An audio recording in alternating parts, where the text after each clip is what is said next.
Brielle Lawson entered Ridgewood Mall for shopping. To the staff, she looked like just another black woman with a heavy purse, an easy mark to accuse. Security guards Vance and Tate tightened their circle, steps heavy with authority, eager to corner her. Then came Officer Derek Harlan. Loud, smug, the enforcer of fear cloaked as law. But what none of them saw was the fire behind her calm eyes. 2 decades of service, a captain's badge earned through grit and resolve. They thought she would yield quietly. They were wrong. And in one moment, arrogance would meet its reckoning. Before we go any further, comment where in the world you are watching from, and make sure to subscribe because the next story is one you do not want to miss. The Saturday afternoon sun streamed through Ridgewood Mall's skylights, casting warm patches across the polished floors. Captain Brielle Lawson walked with purpose, her leather purse swinging gently at her side. After a long week of paperwork and personnel meetings, the simple task of buying her niece's birthday present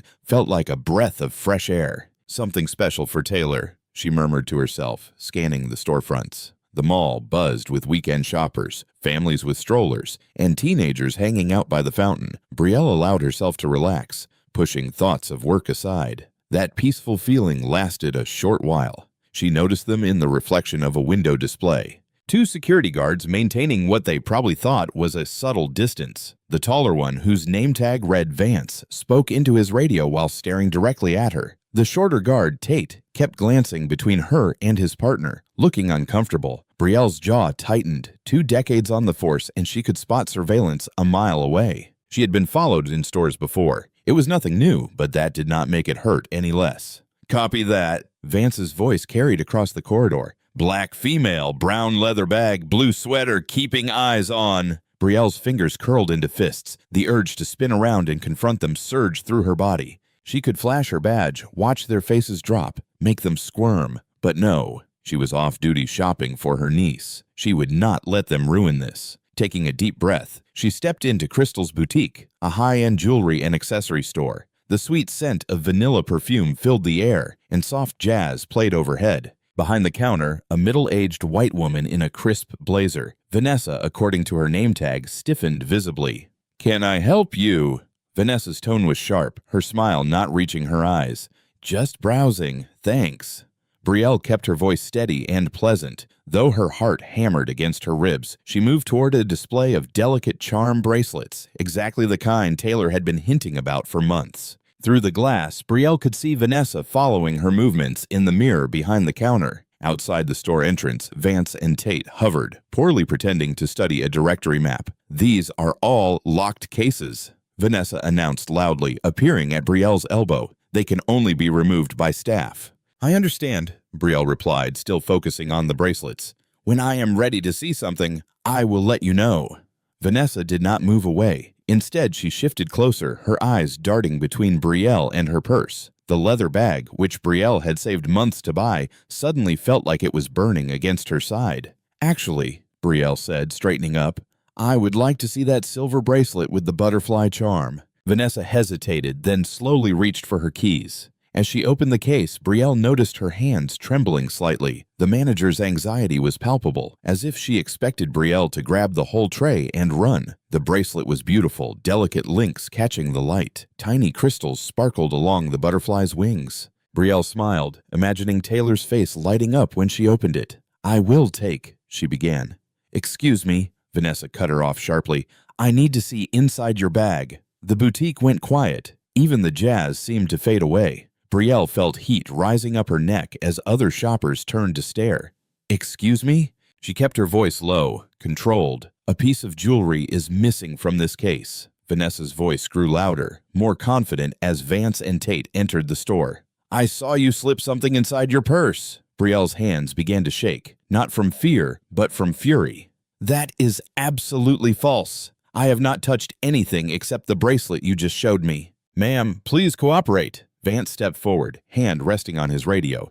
"Empty your bag on the counter." Brielle drew herself up to her full height, feeling the familiar mantle of authority settle over her shoulders. "I will not. I have not stolen anything, and you have no right to search my personal property without probable cause." Tate shifted nervously behind his partner. Vanessa's face had gone red, but she pressed on. "Either show us what is in the bag, or we will call the police." "This is harassment." Brielle stated firmly. "You have been following me since I entered this mall. You are targeting me because I am black, and I will not submit to this humiliation." Vance moved closer, trying to use his bulk to intimidate her. "Last chance. Open the bag, or things get complicated." Brielle stood her ground, heart pounding, but voice steady. "I am not opening anything. You have no right, no probable cause, and no evidence.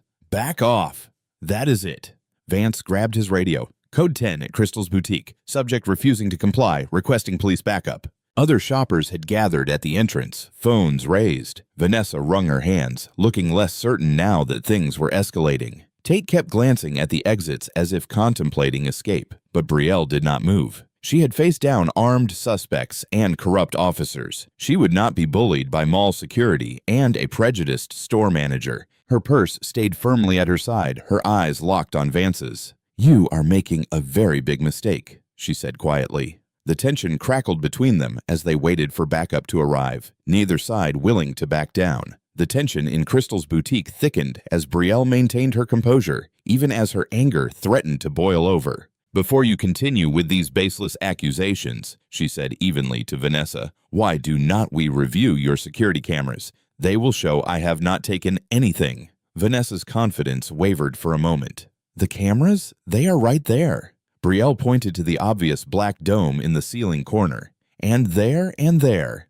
So let us watch the footage together." Vance did not wait for Vanessa's response. He grabbed Brielle's right arm, his fingers digging into her skin. Tate, looking increasingly uncomfortable, took her left arm with a gentler grip.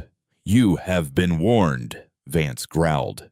"Now you are interfering with security operations." Brielle's police training kicked in. She could have broken their holds in seconds, but that would only escalate things. Instead, she kept her voice steady and loud enough for the gathering crowd to hear. "I am calmly requesting to view security footage that would prove my innocence. That is not interference. That is a reasonable solution." The boutique's entrance suddenly darkened as a broad-shouldered figure pushed through the onlookers. Officer Derek Harlan strutted in, his badge gleaming, his face twisted in what seemed like anticipation rather than concern. Brielle knew Harlan by reputation. The complaints about him regularly crossed her desk. Aggressive arrests, excessive force, particularly targeting black shoppers. He had somehow avoided serious consequences, protected by connections in the department. "What do we got here?" Harlan boomed, making a show of surveying the scene. His hand rested casually on his weapon, a deliberate intimidation tactic. Vanessa rushed to explain. "She will not let us check her bag for stolen merchandise, another one causing trouble." Harlan cut her off, focusing his hostile gaze on Brielle.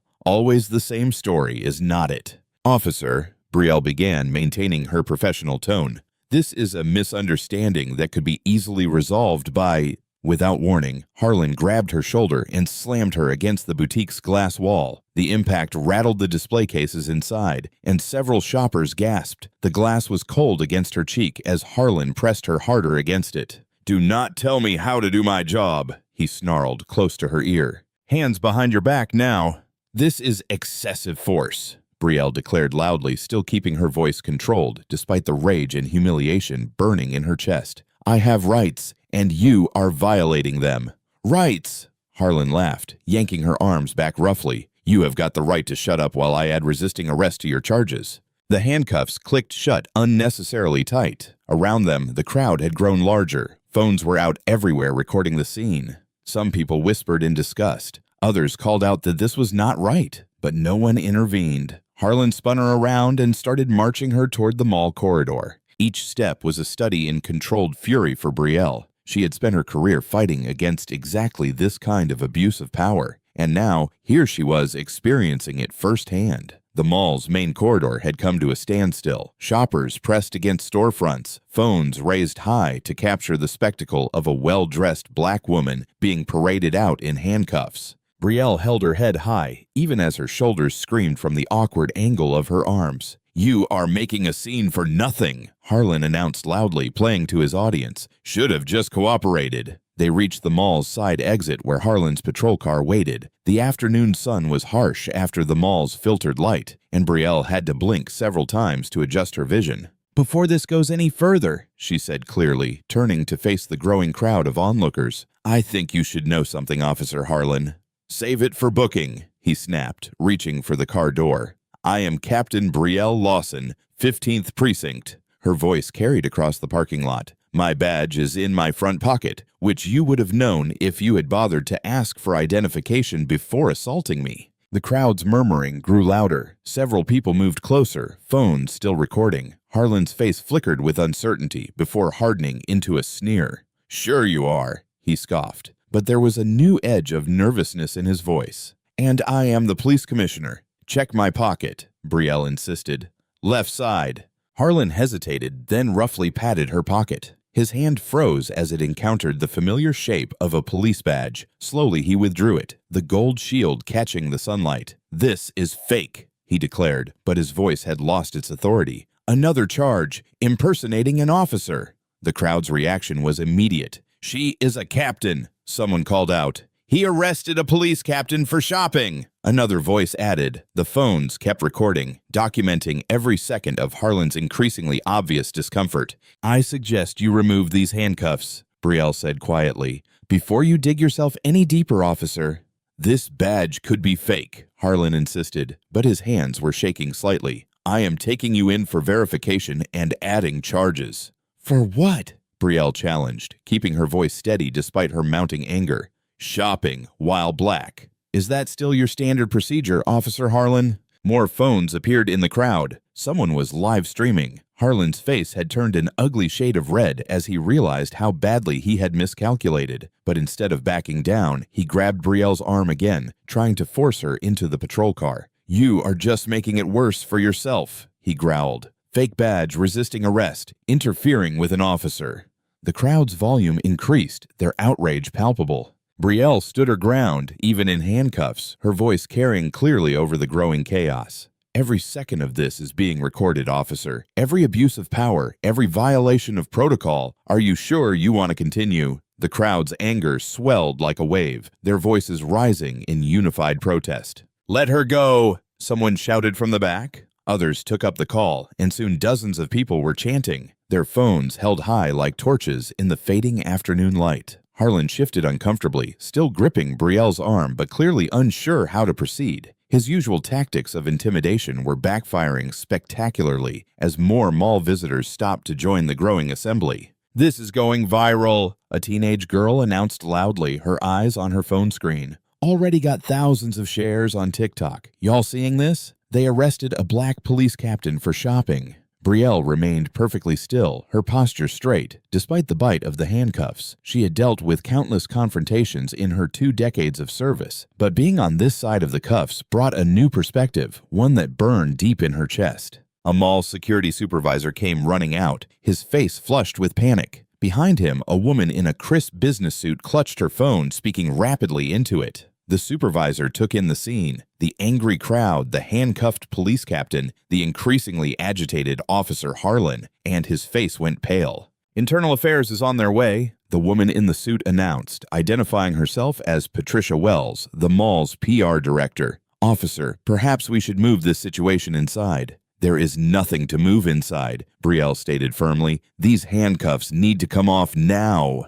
More phones appeared in the crowd, live streams multiplied, comments and shares exploded across social media platforms. The story was spreading faster than anyone could control it. "Captain Lawson, on behalf of Ridgewood Mall, I want to extend our sincerest apologies for this unfortunate incident." Patricia Wells stepped forward, speaking loudly enough for the crowd's phones to pick up every word. "We pride ourselves on being a welcoming space for all shoppers, and clearly we failed you today." "Unfortunate incident," Brielle repeated, her voice sharp. "Is that what we are calling racial profiling and police brutality now?" The PR director flinched. More phones recorded her discomfort. "We will be conducting a full investigation," Wells continued, her professional veneer cracking slightly. "Our security protocols will be thoroughly reviewed." "And save it," Brielle cut her off. "Your security cameras caught everything.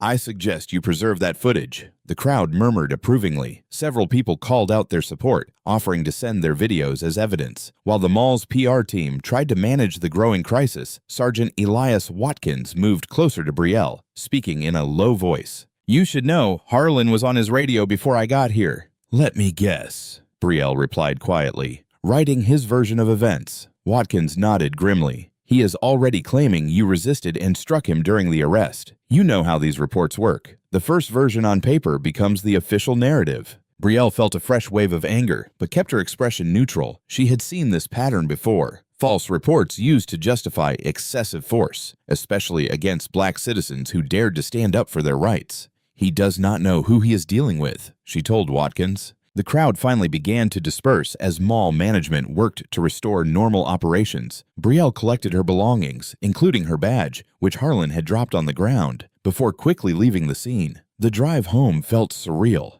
The familiar streets of her neighborhood looked the same, but everything had changed. Her hands were steady on the steering wheel, but her mind raced through the implications of what had happened. Walking into her house, Brielle headed straight for her home office. She needed to document everything while it was fresh in her memory. The laptop powered on with a soft hum. Her email notification pinged. New message from the department. Subject line, Incident Report 2T123487. Brielle opened the attachment, her jaw tightening as she read. According to Harlan's report, she had been combative and aggressive from the start. He claimed she had struck out at officers and resisted legitimate security protocols. The report painted a picture of an angry black woman out of control, the exact stereotype she had fought against her entire career. She sat back in her chair, the accusations burning on her screen. The email had been copied to Internal Affairs, the chief's office, and the police union. Harlan had moved fast, trying to control the narrative. The kitchen clock showed late evening when Maya Caldwell arrived, carrying a bottle of wine and wearing the concerned expression Brielle had come to know well over their years of friendship. As a defense attorney, Maya had seen enough cases to recognize when trouble was brewing. I ordered Chinese, Brielle said, gesturing to the takeout containers on the dining room table. Figured we would need fuel for this conversation. Maya sat down her bag and pulled out a manila folder. I reviewed the report you sent. It is worse than I thought. They settled at the table, the familiar comfort of their usual dinner routine now overshadowed by the day's events. Brielle served the food while Maya poured the wine. Both women fell into a practiced rhythm that spoke of years of friendship and shared battles. Tell me straight, Brielle said, pushing her sweet and sour chicken around the plate. How bad is it? Maya took a slow sip of wine before answering. The report is crafted perfectly to trigger an internal affairs investigation. Harlan knows exactly what he is doing. He is claiming you struck him during the arrest. That is assault on an officer. He has painted you as hostile, aggressive, uncooperative, and he has got those mall security guards backing his story. But there are videos, Brielle protested. Dozens of witnesses saw what really happened. Videos can help, but you know how the department works. They will say the footage is incomplete, that it does not show the whole story. They will focus on your attitude, claim you escalated the situation. Maya's fork clinked against her plate as she set it down. And let us be honest, we both know how the system treats black officers who make waves. Brielle pushed her plate away, her appetite gone. So, what are my options? Legally, we can fight it. The videos help, and your record is spotless. But, Maya hesitated, choosing her words carefully. If the department decides to push this narrative, you could be looking at suspension pending investigation. They might even try to force you into early retirement over a false shoplifting accusation. Brielle's voice rose with incredulity. No, Maya replied softly. Over challenging the status quo, over making them look bad, over being a black woman who would not just take the humiliation quietly. The truth of those words hung heavy in the air. Brielle stood up, walking to the kitchen window. Outside, her quiet suburban street looked peaceful, normal, but nothing felt normal anymore. I could go public, Brielle said, turning back to face her friend. The story is already out there. I could give interviews, tell my side. Maya's expression grew more concerned. That is risky. Remember Captain Williams from the 12th Precinct? He went public about racial profiling in his department years ago. Last I heard, he is working security at a warehouse in Ohio. The system has ways of making examples of people who speak up. So I am supposed to just take it? Brielle's hands clenched into fists. Let them write their lies, destroy my reputation, everything I have worked for. No, Maya said firmly. We fight smart, we gather evidence, we build a case. She hesitated again, then added, and Brielle, I do not think this is just about you. What do you mean? Maya opened the manila folder she had brought, spreading several documents across the table. In the past year, I have defended several clients, all black, all arrested at or near that mall, all charged with resisting arrest or assaulting officers, all after they filed complaints about harassment. Brielle leaned over the papers, her police training kicking in as she scanned the details. Same officers involved. Harlan appears in most of them. And look at the pattern. The charges always come after the complaints. It is like they are using the threat of prosecution to silence people. Brielle felt a chill run down her spine. The implications were staggering. How many cases are we talking about? These are just the ones that came to me. How many people do you think took plea deals because they could not afford to fight? How many stayed quiet because they were afraid? The conversation continued late into the evening. Both women picked apart details, looking for patterns, building a bigger picture. By the time Maya left, the kitchen clock showed late night, but sleep would not come. Brielle sat in her darkened living room, her laptop casting a blue glow over her face as she scrolled through social media. The videos of her arrest had exploded online. Some comments expressed outrage, demanding justice. Others spewed racist venom, claiming she had played the race card or got what she deserved. A news site had picked up the story. Black police captain arrested while shopping. Racial profiling or legitimate stop. The comments section was a battlefield of competing narratives. Her phone buzzed onto the coffee table. Unknown number. The message made her sit up straighter. "Back off, Captain. You do not know what you are stepping into."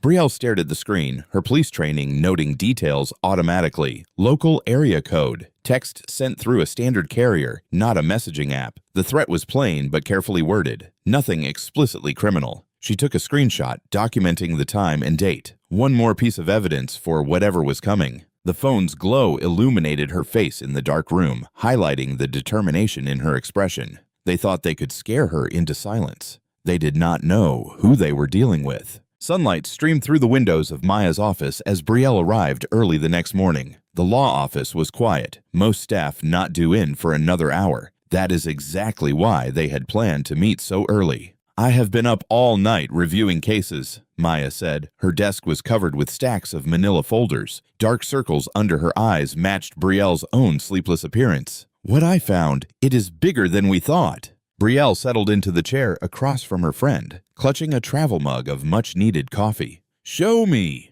Maya spread out dozens of case files, creating a grid of paper across her large desk. Each of these is a false arrest report from the past year. All Black residents. Most of them happened at or near Ridgewood Mall. "How many?"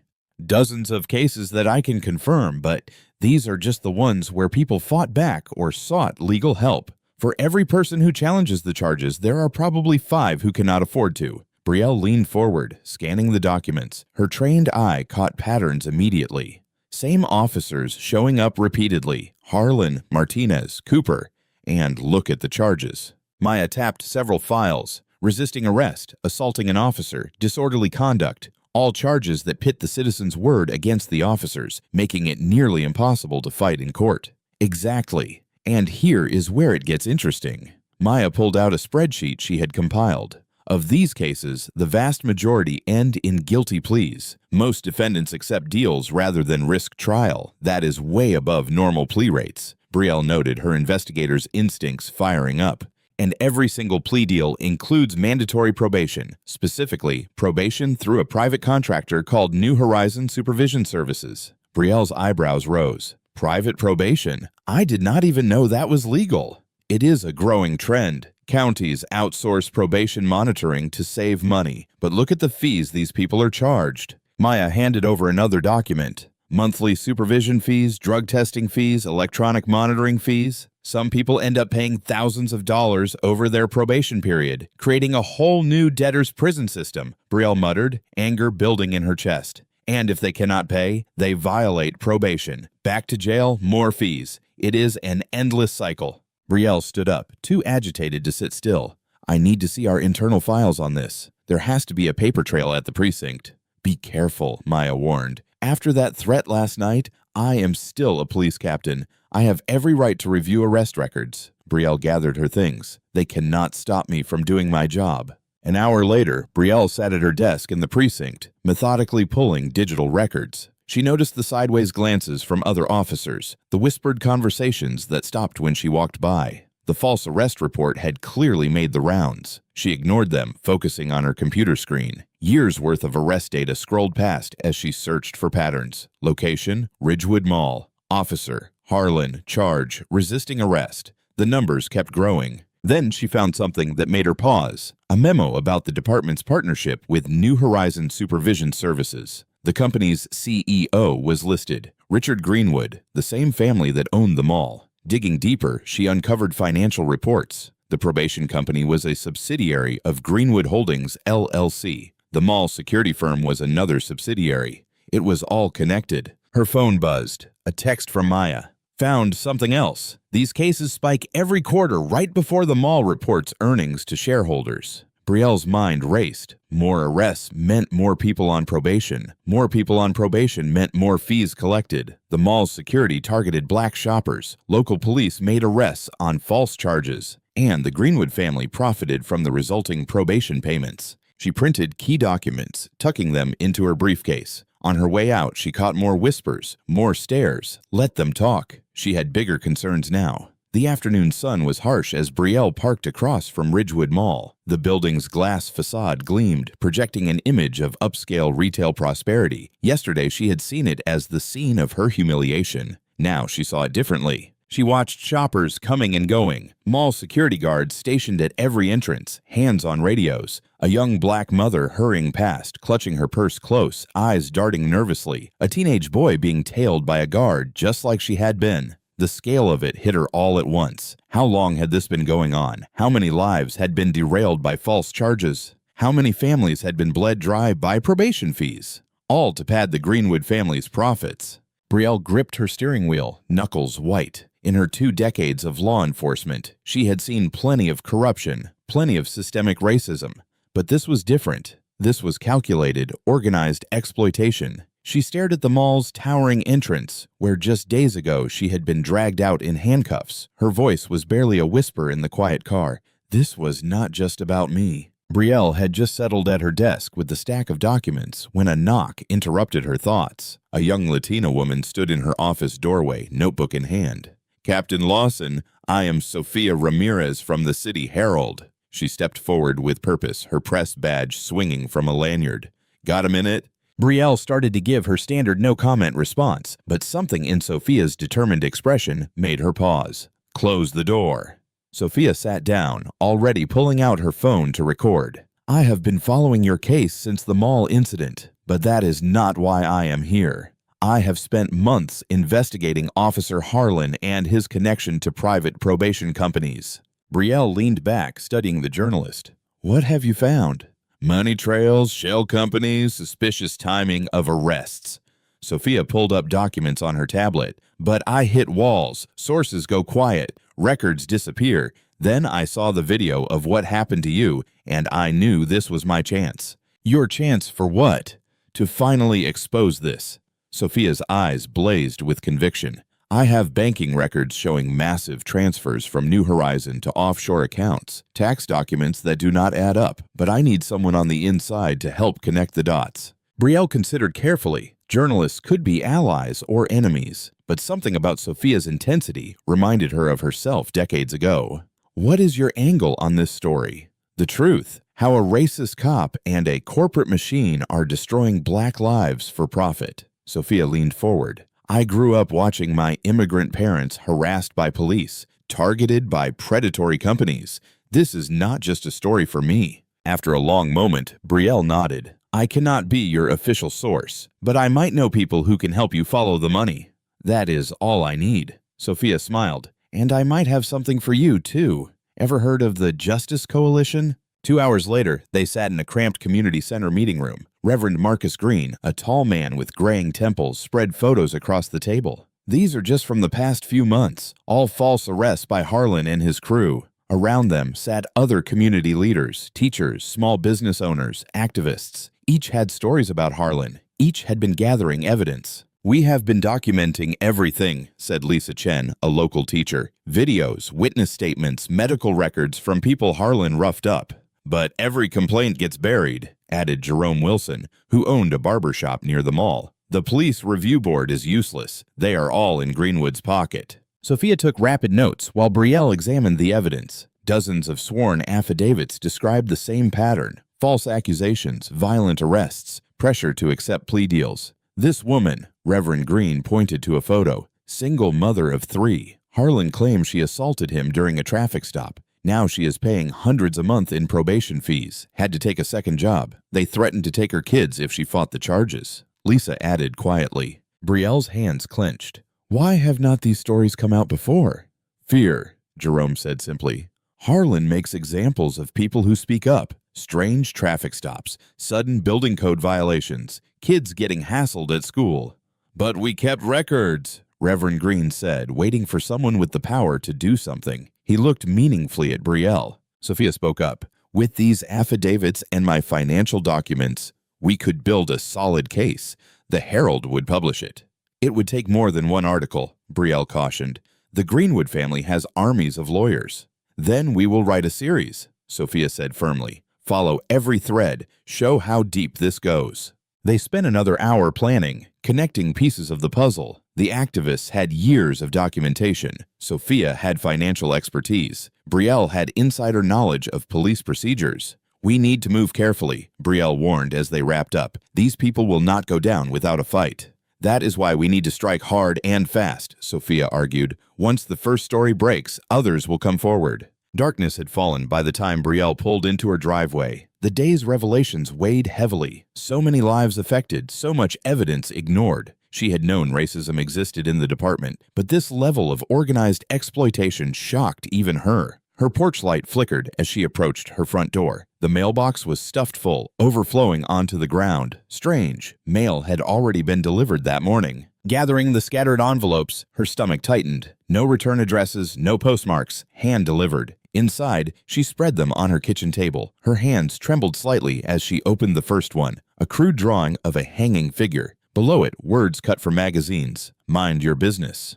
The next contained photos, surveillance shots of her leaving her house, shopping, meeting Maya. Someone had been following her. More letters spilled out. Racial slurs and jagged handwriting. Threats against her family. Pictures of her niece's school. The last envelope held a single photo. Brielle being arrested at the mall. Someone had drawn crosshairs over her face. She sat heavily in her kitchen chair, the hate mail surrounding her like toxic confetti. They were trying to scare her into silence, like they had scared so many others. But they had made a mistake. Brielle Lawson did not scare easily, and now she had proof they were worried enough to threaten her.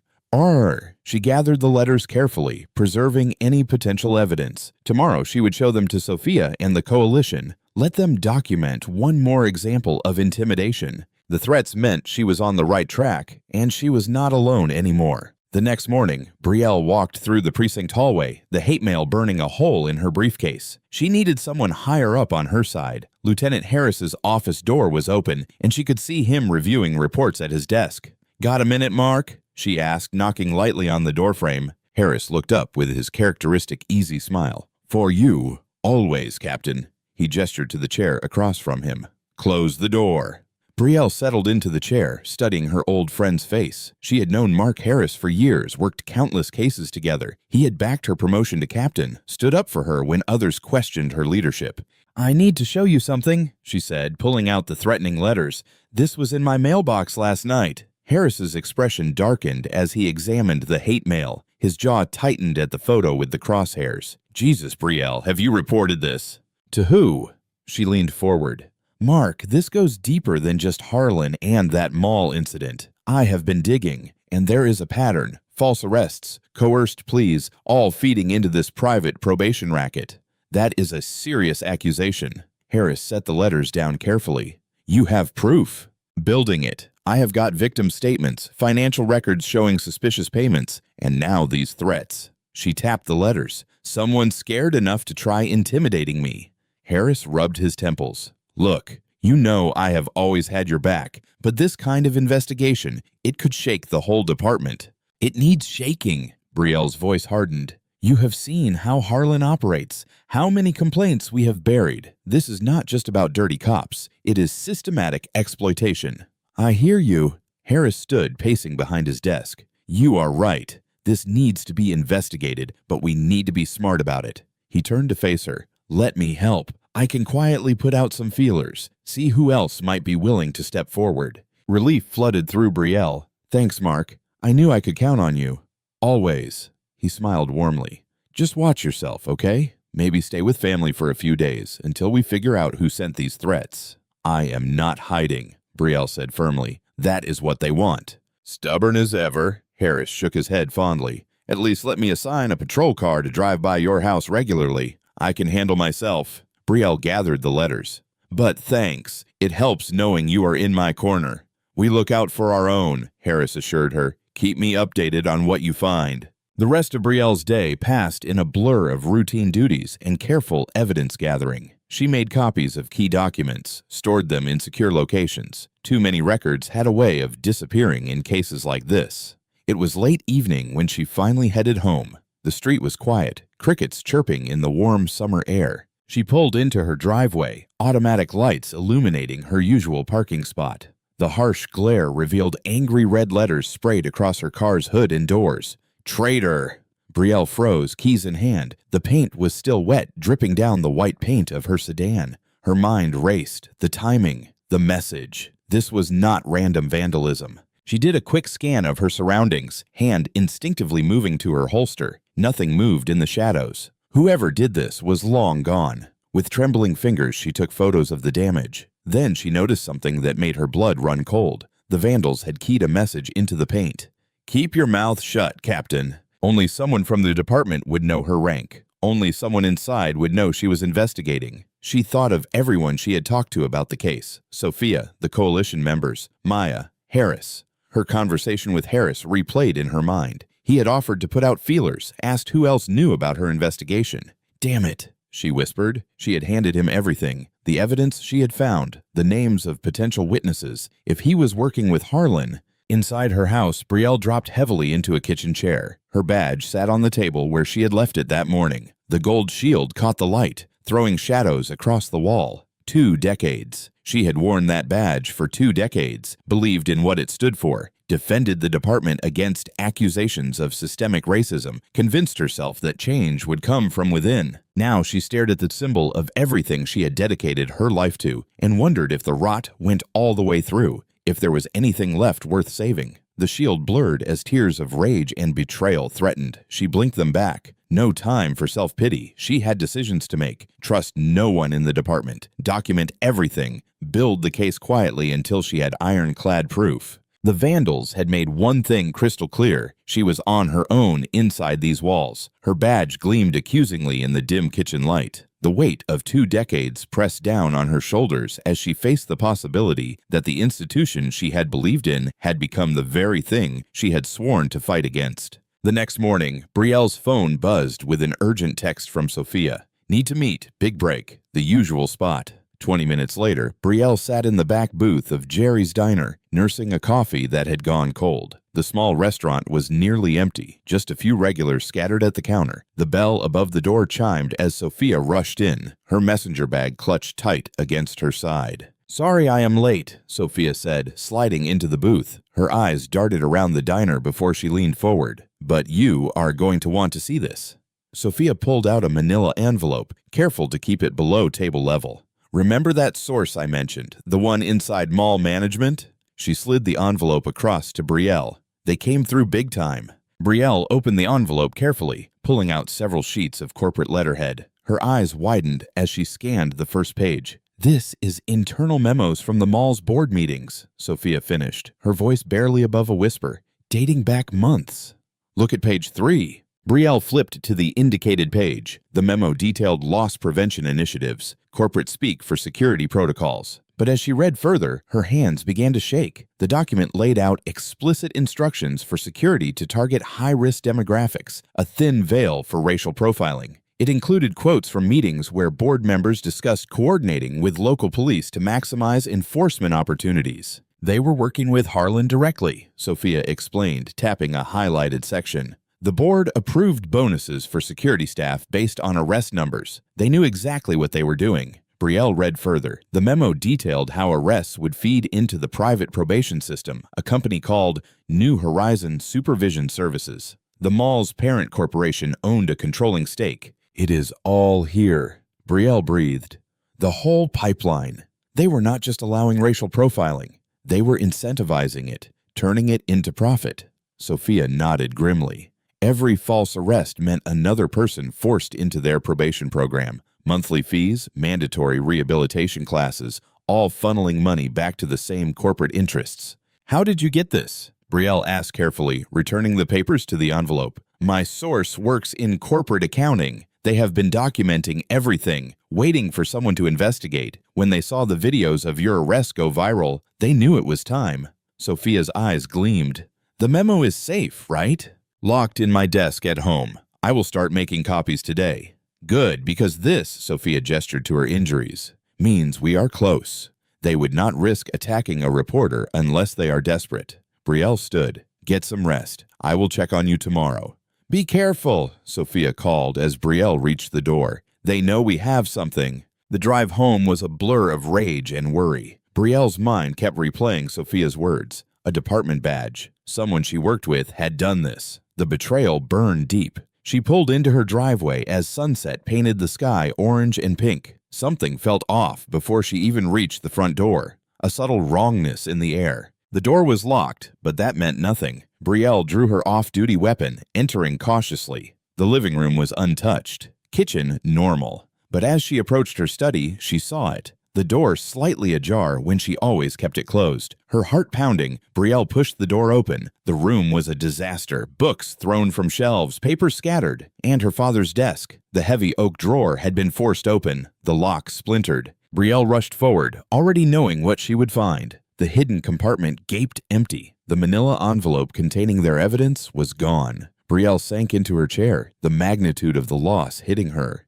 Their proof, the documentation that could have exposed everything, all gone. She thought of Sophia lying in that hospital bed, battered but unbowed. Of all the victims of this scheme who were counting on them, even if they did not know it yet. Her phone buzzed, a text from an unknown number. Next time, it will not just be the journalist. Brielle stared at the message, her hands trembling with fury. They thought this would stop her, that stealing evidence and attacking her friend would make her back down. They did not know her at all. She dialed 911 reporting the break-in, but she already knew what the response would be. A routine report, no real investigation, the system protecting its own. As she waited for patrol officers to arrive, Brielle looked around her violated study, the desk her father had given her now broken, the scattered remnants of her investigation. They had taken the memo, but they could not take her determination, or Sophia's courage, or the truth of what they had uncovered. The morning after the break-in, Brielle sat at her kitchen table, staring at the official summons from Internal Affairs.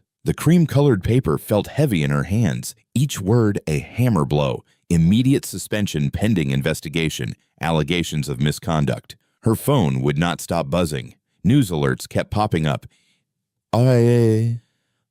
Each headline worse than the last. Troubled police captain claims conspiracy. Sources say suspended officer shows signs of instability. Police captain's vendetta against mall security raises questions. Brielle clicked one article, her jaw clenching as she read. Sources within the department describe Captain Lawson's recent behavior as erratic and vindictive. The decorated officer's apparent obsession with proving discrimination at Ridgewood Mall has colleagues concerned. "Lies," she whispered, closing the browser, but the damage was done. They were painting her as the angry black woman, twisting her justified outrage into something dangerous and irrational. Her phone buzzed again. Another unknown number. "Hope you die, pig." She had received dozens like it since yesterday. Some were creative in their hatred, others simple death threats. Brielle got up and drew the blinds tighter, though it was barely noon. The darkness felt safer somehow. She had already swept the apartment twice for bugs, checked all the windows and doors. Paranoid maybe, but after what happened to Sophia, after the break-in, the TV droned in the background, some local news anchor discussing her situation with false concern. Sources say Captain Lawson's claims of systematic discrimination appear to be unfounded, possibly stemming from personal grievances. Brielle grabbed the remote, clicking it off with trembling hands. The silence felt better than their lies. Her badge and gun sat on the coffee table, surrendered that morning to Internal Affairs. 2 decades of service reduced to a piece of metal and a weapon she could no longer carry. The sight made her stomach turn. Her phone rang, her sister this time. Brielle let it go to voicemail. What could she say? That she was fine, that everything would work out. The lies would stick in her throat. She paced the apartment, feeling caged. The walls seemed to close in with each pass. Every shadow held potential threats. Every unexpected sound made her jump. A news helicopter buzzed overhead. They had been circling her building all morning, hoping to catch a glimpse of the troubled captain. Brielle ducked away from the windows, though the blinds were already drawn tight. Her laptop chimed with new email notifications from the police union, in light of recent events. From her supervisor, disappointed does not begin to cover. From an anonymous account, should have kept your mouth shut. She slammed the laptop closed. The screen had started to blur anyway, her eyes burning with frustrated tears. She refused to let them fall. The doorbell rang, making her jump. Brielle approached cautiously, checking the peephole. Her heart skipped. Taylor stood in the hallway, backpack slung over one shoulder. Brielle opened the door quickly, pulling her niece inside. "Taylor, what are you doing here? You should be in school." "Half day," Taylor said, dropping her backpack. Without hesitation, she wrapped her arms around her aunt in a fierce hug. Brielle stiffened at first, then melted into the embrace. She had not realized how much she needed this simple human contact from someone who did not see her as a threat or a failure. "Mom is worried," Taylor said, still holding tight. "She has been trying to call you." "I know." Brielle pulled back, studying her niece's face. I cannot talk to anyone right now. Not with everything." "You mean all the lies they are telling?" Taylor's young face hardened with anger. "We know they are lies, Auntie B. Everyone at school knows too." She pulled out her phone, fingers flying across the screen. "Look at this." The video loaded, the footage from the mall. Brielle tried to look away, not wanting to relive that humiliation, but Taylor insisted. "No, look at the views." The number took a moment to register. Thousands of views. The comments section was flooded. "This is what systemic racism looks like. Captain Lawson is a hero for standing up. We stand with you, Captain." "It is not just the video," Taylor said excitedly. "People are sharing their own stories about Officer Harlan, about the mall security, about the whole corrupt system. You started something, Auntie B." Brielle sank onto the couch, overwhelmed. "They are still saying I am unstable, that I am making it all up." "So what?" Taylor sat beside her, fierce determination in her young face. "The truth is out there now. People are watching. They are listening. And they are angry. Not at you, but at them." Taylor pulled up another page, a social media group with thousands of members, all sharing similar experiences at Ridgewood Mall. Stories of harassment, false arrests, coerced pleas. "See?" Taylor squeezed her aunt's hand. "You are not alone, and you are not crazy. You are the only one brave enough to stand up to them." For the first time in days, Brielle felt something besides despair. A small spark of hope kindled by her niece's unwavering faith and the evidence that public opinion was shifting. "When did you get so wise?" she asked, managing a small smile. "I learned from the best." Taylor hugged her again. "You always taught me to stand up for what is right, no matter what. That is what you are doing now. And we are all standing with you." The afternoon sun beat down on the growing crowd outside Ridgewood Mall. Brielle stood among the protesters, a baseball cap pulled low over her eyes, watching in amazement as hundreds of voices rose together. "Justice for Lawson! Justice for Lawson!" Signs bobbed above the sea of people. "Stop racial profiling! End police corruption! We stand with Captain Lawson!" Brielle's throat tightened. Just days ago, she had felt completely alone. Now strangers were demanding justice in her name. The crowd stretched along the mall's entire front entrance, forcing shoppers to weave through protest lines just to enter. Mall security huddled nervously behind the glass doors, radioing back and forth. A few uniformed officers stood at a distance, looking uncomfortable. None of them recognized her in the crowd. "This is what solidarity looks like," said an elderly woman next to Brielle, her gray hair crowned with a Black Lives Matter cap. "They thought they could silence you, Captain. But where is your voice now?" Brielle nodded, not trusting herself to speak. The woman squeezed her arm and moved on, never realizing she had just encouraged the very person they were all here to support. A group of teenagers near the front started a new chant. "Show the truth! Show the truth!" The rhythm spread through the crowd like wildfire. Brielle felt it in her chest, each beat matching her heart. The energy was electric, crackling with righteous anger and hope. "Captain Lawson!" Brielle turned at the quiet voice behind her. A black teenage girl stood there, phone clutched to her chest, eyes wide with recognition. "I am Tiana," the girl said quickly. "Tiana Brooks. I recorded the video of what they did to you." Brielle's eyes widened. She had seen the viral footage dozens of times but had never known who captured it. "Thank you," she said softly. "Your video showed people the truth." Tiana glanced around nervously. "Not the whole truth? Not yet. I have more footage from before they grabbed you." She pulled Brielle aside, away from the main crowd, and held up her phone. "I started recording as soon as I saw Officer Harlan enter the mall. Something felt wrong about how fast he showed up." The video played. Brielle watched as Harlan strode through the mall, moving with clear purpose toward the boutique. But this footage started minutes before the confrontation, before any accusations were made. "Look!" Tiana pointed. In the frame, Harlan stopped at the boutique's entrance. He leaned in close to the manager, Vanessa, whispering something. Vanessa nodded, her expression hardening. Then Harlan stepped back out of sight and waited. Less than a minute later, Brielle entered the store on the footage. "He set it up," Brielle breathed. "He orchestrated the whole thing before I even walked in." Tiana nodded vigorously. "I caught him doing the same thing last month with my cousin, but nobody would believe us then. When I saw him heading toward that store, I knew something was about to go down. I just did not know it would be you he was targeting." "Why did not you release this part before?" "I was scared," Tiana admitted. "Harlan has friends everywhere, but seeing all these people here today," she gestured at the crowd, "I cannot stay quiet anymore. This proves he planned it. He profiled you before you even entered the store."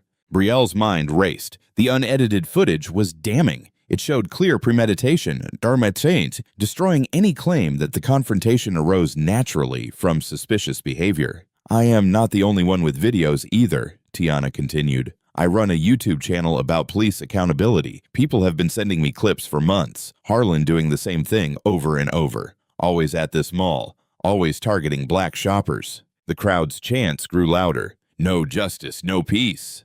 Tiana held up her phone, the damning video ready to share. "What do you want to do, Captain?" Brielle straightened her shoulders, drawing strength from the energy of the crowd. The truth was right there in Tiana's hand. All she needed now was the right moment to reveal it. A moment big enough that they could not possibly bury the story again. The fluorescent lights of Metro General's recovery ward cast harsh shadows across Sophia's bruised face. She lay propped up in the hospital bed, her left arm in a cast, but her eyes blazed with the same fierce determination Brielle remembered. "You should be resting," Brielle said, settling into the chair beside the bed. Sophia adjusted herself with a wince. "Cannot rest. Not when I have got something this big." She glanced at the door before lowering her voice. "Remember how I told you my attacker had a badge?" Brielle nodded, leaning closer. "Well, he was sloppy." A hint of satisfaction crossed Sophia's face. "During the attack, my phone fell. He grabbed it, probably thinking I had recorded him, but he did not know about my backup security measures." "What do you mean?" Sophia's good hand reached for her laptop on the bedside table. "I am a journalist in this day and age. You think I do not have tracking software?" The moment he turned my phone on, it started uploading everything to my cloud storage, including, she opened a folder, all the files from his phone. Brielle's eyes widened. "You hacked a police officer's phone?" "Technically, he hacked himself by connecting to my device. And guess whose phone it was?" Sophia turned the screen toward Brielle. "Officer Marcus Tate, Harlan's partner." Brielle scanned the documents filling the screen. Spreadsheets, bank statements, email chains. Her hands began to shake as she read. "It is all here," Sophia said. "Every payment from Ridgewood Mall's parent company to New Horizon Supervision Services, every kickback to city officials who approved the contracts. Look at the dates. They line up perfectly with the spike in arrests." Brielle scrolled through emails between Harlan and Charles Wilson, the mall's CEO. They discussed quotas and target demographics with casual cruelty. Another thread showed conversations with Judge Harrison, who presided over most of the mall-related cases, discussing how to expedite guilty pleas. "They are not even trying to hide it," Brielle muttered. "They thought nobody would ever see these." "There is more." Sophia pulled up another document. "Remember that memo that disappeared from your desk? I found a copy in Tate's email. He was the one who broke in, probably on Harlan's orders." The pieces clicked together in Brielle's mind. "That is why they attacked you. They knew you were close to exposing everything. And now we have proof that goes way beyond just racial profiling at the mall. This is systematic exploitation for profit." Sophia's voice strengthened. "But we need the right platform to release it. Somewhere they cannot shut us down or spin the story." Brielle pulled out her phone, checking the city calendar. The council meeting this Thursday night. It is a public forum. Anyone can speak. Perfect. Sophia sat up straighter, ignoring the pain. The press always covers council meetings, plus half the people implicated in these documents will be sitting right there on the council. They will try to shut me down the moment I start speaking. Not if we time it right. Sophia's reporter instincts kicked in. We released the unedited arrest video an hour before the meeting. While everyone is reacting to that, you take the podium. Once you start presenting the financial evidence, they will not dare stop you. Not with every news camera rolling. Brielle imagined the scene, facing down Harlan, the council members, the mall executives, all the people who thought they could break her. We will need to organize everything perfectly. These documents, the video footage, witness statements. I have already started compiling it. Sophia pulled up a presentation. We just need to fine-tune your statement. Hit them with the personal story first. What happened to you? Then broaden it to show the pattern. End with the financial proof that ties it all together. They spent the next hour organizing the evidence, crafting the narrative. Sophia's journalistic experience helped structure the revelations for maximum impact. Brielle added details from her law enforcement background, highlighting how each piece violated specific policies and laws. You know they will come after us hard for this, Brielle said finally. Especially you. They have already shown they are willing to use violence. Sophia touched her bruised face. Let them try. Every attack just proves we are telling the truth. Besides, she managed to smile, I have got a police captain watching my back now. Brielle squeezed Sophia's hand gently. Get some rest. I will have uniforms I trust posted outside your door tonight. Later that evening, Brielle stood before the mirror in her bathroom, index cards in hand. The speech they had prepared felt heavy with truth and consequence. She studied her reflection, the shadows under her eyes, the new lines of stress around her mouth, the steel in her gaze. My name is Captain Brielle Lawson, she practiced, her voice steady. Weeks ago, I was falsely arrested while shopping at Ridgewood Mall. But this is not just about one incident of racial profiling. This is about a systemic criminal enterprise operating within our city. She paused, remembering the protesters' chants, Tiana's courage, Sophia's determination despite her injuries. The weight of their trust pressed on her shoulders. This stops now, she told her reflection, all of it. She laid out her suit for Thursday night. Her sharpest blazer, pressed pants, polished shoes. Her captain's badge, which she had not worn since the suspension, caught the light on her dresser. She picked it up, feeling its familiar weight. Everything hinged on Thursday night. The evidence was solid. The witnesses were ready. The stage was set. She just had to stand up and speak the truth. Brielle returned to the mirror, squaring her shoulders. My name is Captain Brielle Lawson, she began again, her voice growing stronger with each word. The marble halls of City Hall echoed with footsteps and whispered conversations. Camera crews jostled for position near the council chamber doors. Inside, every seat was filled, with people standing along the walls and spilling into the hallway. Brielle paused in the doorway, her heart pounding. The evidence folder felt heavy in her hands. She spotted familiar faces. Sophia in the back, her arm still in a cast. Tiana with her phone ready to record. Community activists wearing Justice for Lawson t-shirts. Nobody noticed her at first. She was dressed in civilian clothes, her badge pinned inside her blazer. Near the front, Officer Derek Harlan lounged in his chair, talking and laughing with Charles Wilson, the mall's CEO. Their comfortable arrogance made her stomach turn. Mayor Ellis sat at the center of the raised council platform, mopping his forehead with a handkerchief. His eyes darted between his phone and the crowd. The other council members shifted in their seats, obviously aware of the tension filling the room. Brielle took her place in line behind other citizens waiting to speak. Each person had 3 minutes at the podium. She watched the clock, knowing her video would be dropping any moment. A commotion rippled through the crowd. Phones lit up across the chamber. People nudged each other, showing screens. Harlan's laughter cut off mid-chuckle as he noticed. The unedited footage of her arrest was live. Mayor Ellis cleared his throat.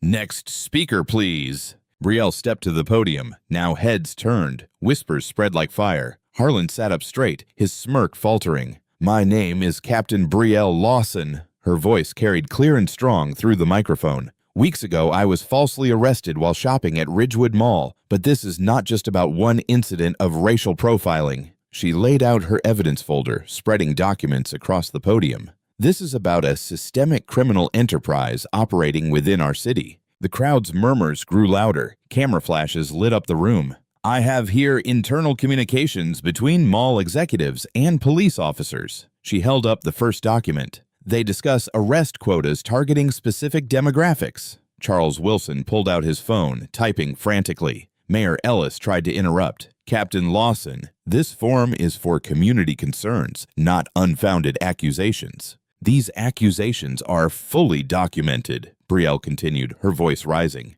including emails between Officer Derek Harlan and Judge Harrison discussing how to expedite guilty pleas. She turned to face Harlan directly. The same Officer Harlan who falsely arrested me then filed a fraudulent report claiming I assaulted him. Harlan's face had turned red. He half rose from his seat, but Wilson grabbed his arm, whispering urgently, "When I began investigating this scheme, I was suspended. A journalist helping me was attacked by a police officer, but they made a mistake." Brielle held up a thumb drive. The officer who attacked her accidentally uploaded evidence proving everything I am saying. The crowd was fully engaged now, recording every word. Some people were already posting live updates. Phones kept buzzing with notifications as the story spread. This system has destroyed lives, Brielle said. Hundreds of innocent citizens pressured into guilty pleas, forced to pay probation fees they cannot afford, trapped in a cycle of debt and surveillance, all to profit a private company and its co-conspirators. She looked directly at the council. You have all seen the video by now. That is how it starts. But I have statements from dozens of victims. I have proof of kickbacks to city officials. I have— That is enough! Harlan exploded from his seat. He stormed toward the podium. Bim, hand floating to his weapon. You are under arrest for defamation and interfering with an investigation. The crowd surged to its feet, but before Harlan could reach her, two uniformed officers stepped into his path. Brielle recognized them, Officers Chen and Rodriguez from her precinct. Stand down, Harlan, Chen said firmly. You are not arresting anyone. Get out of my way, Harlan tried to push past them. That is an order. We do not take orders from you, Rodriguez replied. More officers emerged from the crowd, forming a protective line between Harlan and Brielle. The chamber erupted. People jumped to their feet, phones recording everything. A chant started in the back. Justice, justice, spreading until it filled the room. Harlan backed away, his face contorted with rage and disbelief. The mall's CEO had already slipped toward the exit. Mayor Ellis was desperately banging his gavel, trying to restore order, but the chant only grew louder. Justice, justice, justice! Brielle stood at the podium, surrounded by her fellow officers, watching as the truth she had fought so hard to expose finally burst into the light. The council chamber descended into chaos. Camera crews pushed forward. Microphones extended like spears. Flashbulbs turned the room into a strobing disco of light and shadow. The chant of justice bounced off the marble walls, becoming a thunderous roar. Brielle remained steady at the podium, her hands no longer shaking. She had carried this weight for weeks. The fear, the anger, the betrayal. Now, watching it all unravel, she felt strangely calm. State Attorney Patricia Walsh shouldered her way through the crowd, her face set with determination. She had been sitting quietly in the back, listening to everything. Now she meant business. Captain Lawson, Walsh called out over the noise. I need those documents, all of them. Now, Brielle carefully gathered her evidence folder, making sure every paper was in place. The financial records that Sophia had recovered from her attacker's phone, the internal memos, the victim statements, 2 weeks of her life, compressed into manila and paper. It is all here, Brielle said, handing over the folder. The money trail goes back years. Payments from shell companies owned by the mall's parent corporation routed through offshore accounts, landing in Judge Harrison's private foundation. Similar payments to New Horizon Supervision Services, which is owned by Councilman Peters's brother-in-law. Walsh flipped through the documents, her eyes widening. This is comprehensive. She pulled out her phone, firing off rapid texts. I am calling in my team. Nobody leaves this room. The mayor was still trying to restore order, but his gavel strikes were drowned out by the crowd. Several council members had already slipped away through the side door. Others sat frozen, faces pale, probably wondering if their names were in that folder. Harlan paced near the wall like a caged animal, the other officers still blocking his path to Brielle. His hand kept twitching toward his empty holster. Chen had quietly convinced him to hand over his weapon minutes earlier. "This is all lies," Harlan shouted, his voice cracking. "She is making it up. She is trying to destroy everything we have built." He caught himself too late. "Everything you have built." Walsh turned toward him sharply. "And what exactly have you built, Officer Harlan?" More state investigators arrived, flowing into the chamber like a tide of dark suits and badges. They moved with practiced efficiency, securing exits, collecting phones, taking names. Charles Wilson, the mall's CEO, tried to blend into a group heading for the door. A female investigator stepped into his path. "Mr. Wilson, we will need you to stay." "I have an urgent meeting," Wilson began. "Yes," the investigator cut him off. "You do, with us." Near the podium, Officer Rodriguez approached Harlan, holding handcuffs. The sight seemed to break something in Harlan, his face twisted with rage. "You cannot do this," he snarled. "I am one of you. Years on the force. You are really going to side with her?" "Turn around, Derek," Rodriguez said quietly.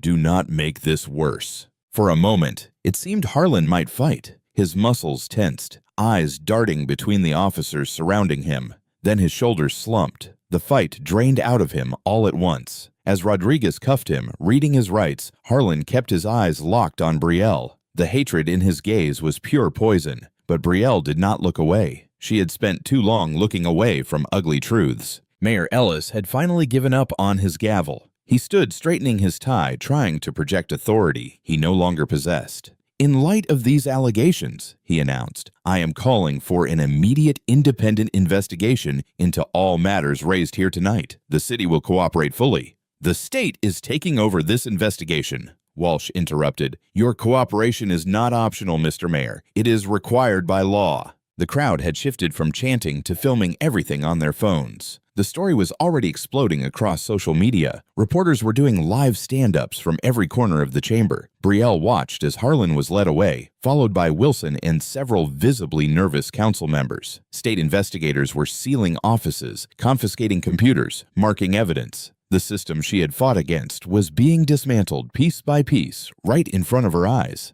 Officer Chen touched her arm gently. "Captain, there is a crowd gathering outside. They want to hear from you." Brielle nodded, suddenly exhausted. The adrenaline was wearing off, leaving her drained. But she knew she had one more thing to do. She made her way through the chamber, accepting handshakes and pats on the back from strangers. Sophia caught her eye from across the room, giving her a thumbs up with her good arm. Tiana was already uploading her video footage, grinning triumphantly. The heavy doors of City Hall opened onto a warm night. The steps were packed with protesters, their signs illuminated by streetlights and phone screens. As Brielle emerged, a cheer went up that seemed to shake the very foundation of the building.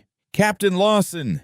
Captain Lawson!" She stood at the top of the steps, looking out over the sea of faces. Black, white, young, old, all united in demanding change. Some were crying. Others hugged complete strangers. Parents lifted children onto their shoulders to see better. For the first time in weeks, Brielle felt the crushing weight begin to lift from her shoulders. She had carried the burden of this fight alone for so long, but she was not alone anymore. The truth was out. Justice was coming. The cool night air felt like freedom on her skin. 3 days later, Ridgewood Mall stood like a ghost of its former self. The usual Saturday bustle had been replaced by an eerie quiet, broken only by the echo of footsteps against polished floors. Yellow police tape crossed the entrances of several stores, their windows dark and shuttered under investigation. Brielle walked through the main corridor, her heels clicking against the tile. She wore her captain's uniform today, not out of obligation, but as a statement. This time, there would be no mistaking who she was.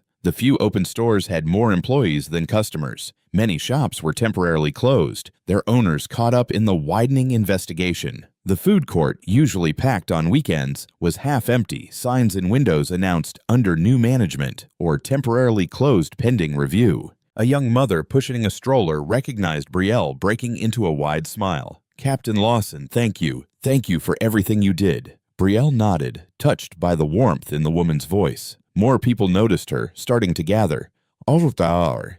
An elderly man reached out to shake her hand. "My grandson was one of them," he said quietly. "They got him on a false charge last year, made him take that plea deal. Now his case is being reviewed, thanks to you."